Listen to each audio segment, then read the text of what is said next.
And he was born in 1892 in Oil Springs.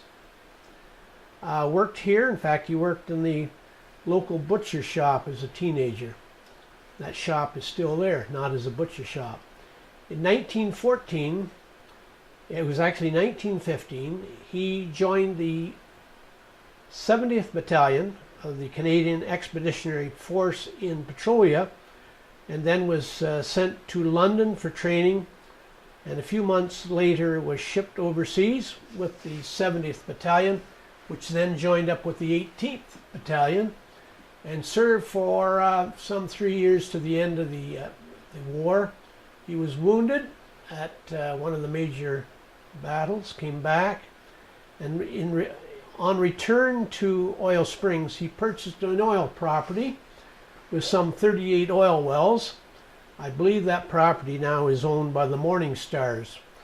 So coming back in basically 1919, he then traveled to Borneo, where he worked with Royal Dutch Shell as an oil driller.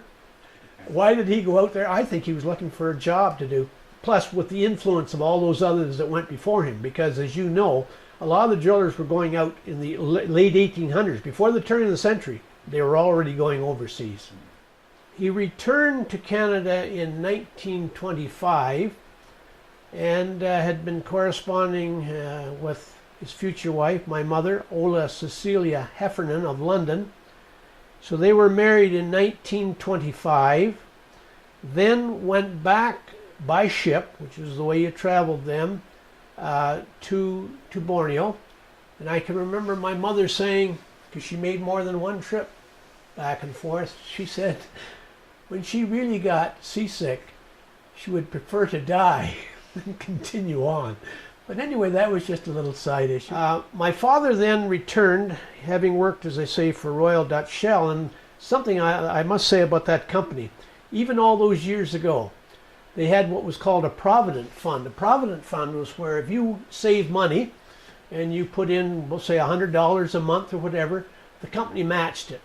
And so that was the money that my father was able to bring back in order to buy the oil property in Oil Springs here in 1932.